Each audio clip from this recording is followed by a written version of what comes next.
जय हिंद दोस्तों। Today we will discuss about NCW. NCW. First of all, we must know what is full form of NCW. NCW stand for National Commission for Women.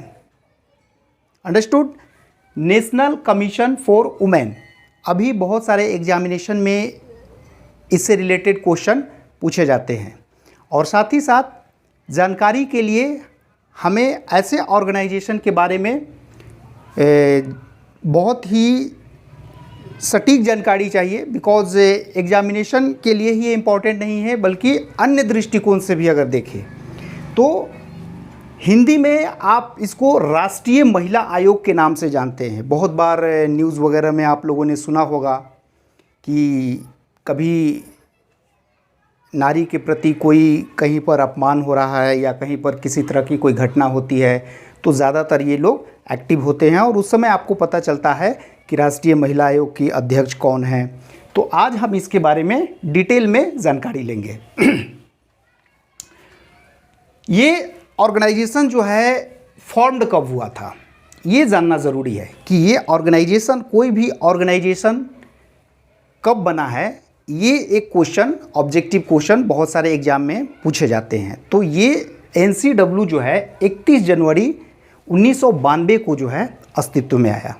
ठीक है, और कोई भी organisation है तो सडनली वो नहीं आता है, उसके लिए पार्लियामेंट में अधिनियम लाया जाता है। लोकसभा राज्यसभा में 2/3 बहुमत से पास होने के बाद, है ना, उसके बाद जो है राष्ट्रपति के हस्ताक्षर के बाद जो है वो कानूनी रूप लेता है। तो अगर आपसे इसमें क्वेश्चन ट्विस्ट करके भी पूछा जा सकता है कि NCW का गठन किस एक्ट के अंतर्गत हुआ, है ना, तो ये अंडर द NCW एक्ट 1990, यानी कि 1990 के राष्ट्रीय महिला आयोग अधिनियम के तहत जो है इसका गठन हुआ है और ये फॉर्म्ड हुआ है 31 जनवरी 1992। ठीक है, इसके बाद बहुत से ऑर्गेनाइजेशन, उनके हेडक्वार्टर के बारे में पूछे जाते हैं कि इनका हेडक्वार्टर कहाँ पर है। ठीक है, तो मैक्सिमम बहुत सारे जितने ऑर्गेनाइजेशन हैं लगभग का नई दिल्ली में ही हेडक्वार्टर है, ऐसे याद करने के लिए बहुत। लेकिन बहुत से ऐसे ऑर्गेनाइजेशन हैं जिनका ऑर्गेनाइजेशन जो है अलग अलग भारत के अलग अलग शहरों में है। तो इसका हेडक्वार्टर न्यू दिल्ली में है, ये भी क्लियर है। ऑब्जेक्टिव्स, कोई भी ऑर्गेनाइजेशन जब फॉर्म्ड होता है तो कोई खास ऑब्जेक्टिव लेकर के, ऐसे नहीं है कि किसी एक एम होता है, एक ऑब्जेक्टिव होता है कि उसको आप किस लिए उसका गठन किया जा रहा है। तो इसका ऑब्जेक्टिव है protecting and promoting the interest of women in India. संविधान बनने के बाद अलग अलग समय में ये देखा गया कि नारियों के प्रति जो है कुछ ऐसे रूल रेगुलेशन, कुछ ऐसे आयोग का गठन करना बहुत ज़रूरी है।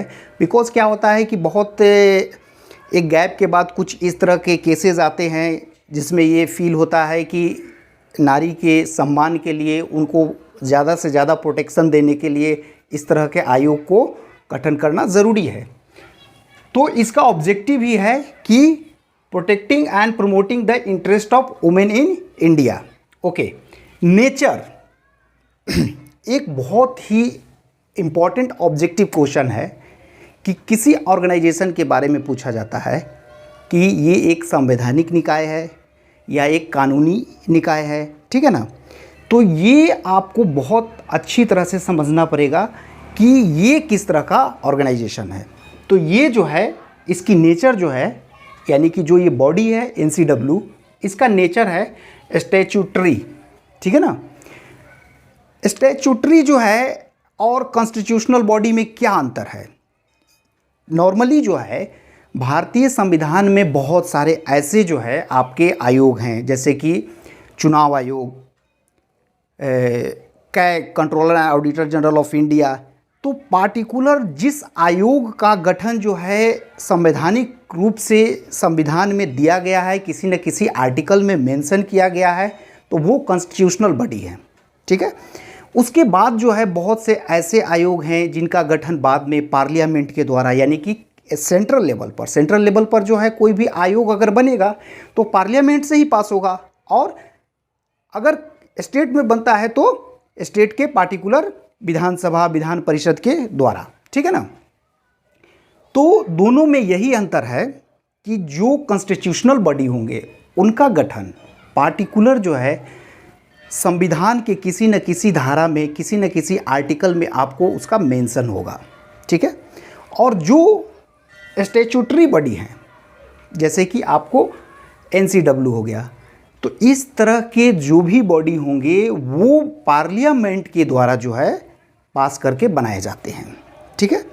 तो ये चीज़ आपको नॉर्मली जब आप इंडियन पॉलिटी पढ़ते हैं तो उसमें आपको ये बहुत अच्छी तरह से जानकारी है कि किस किस आयोग का गठन पार्टिकुलर किस आर्टिकल में है। तो अगर उससे संबंधित पूछ रहा है तो आप बताइएगा संवैधानिक, ठीक है ना, जिसका पार्टिकुलर किसी आर्टिकल में मेंशन है।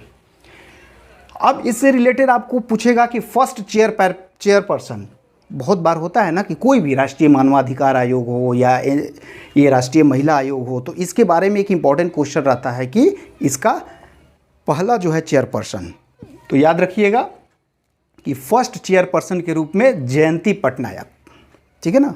जयंती पटनायक जो है राष्ट्रीय महिला आयोग की प्रथम अध्यक्ष थी।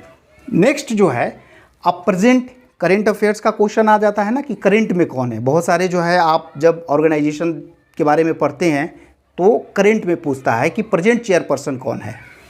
तो प्रेजेंट चेयरपर्सन रेखा शर्मा है। रेखा शर्मा 2018 से 2021 तक का, यानी कि इसका जो टेन्योर होता है वो 3 साल का होता है, मैक्सिमम 3 साल। अगर उसको किसी को नेक्स्ट के लिए एक्सटेंड करना है तो आफ्टर 3 इयर्स उसको फिर से रिवाइज करके अगेन दूसरे कार्यकाल के लिए नियुक्त किया जाता है। जैसे रेखा शर्मा के मामले में 2018 में ये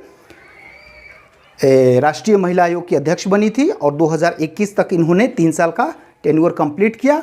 उसके बाद 2021 के बाद अभी तक जो है रेखा शर्मा ही राष्ट्रीय महिला आयोग की अध्यक्ष हैं। तो इसका टेन्योर जो है चेयरपर्सन का क्या होता है, 3 इयर्स। ओके, अभी राष्ट्रीय महिला दिवस के रूप में जो है आप लोग सेलिब्रेट किए हैं, और आपकी जानकारी के लिए एक और इन्फॉर्मेशन दे दें कि अपने कंट्री में क्या है कि महिलाओं के लिए एक हेल्पलाइन नंबर है, ठीक है ना, कि अगर उनको कोई दिक्कत होती है तो उस हेल्पलाइन नंबर पर वो कॉल कर सकती हैं। तो हेल्पलाइन नंबर 10901091 है, ठीक है ना।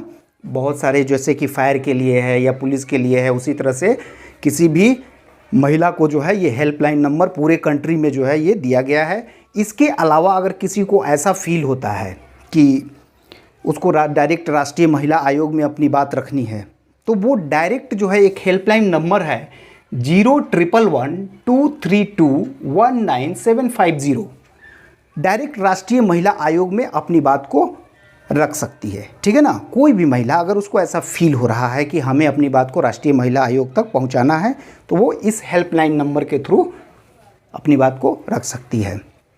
तो एक बहुत ही स्टैट्यूटरी बॉडी के रूप में NCW के बारे में मैंने बताया। आई होप कि आप लोगों को अच्छा लगा होगा, ठीक है। जय हिंद, गुड नाइट।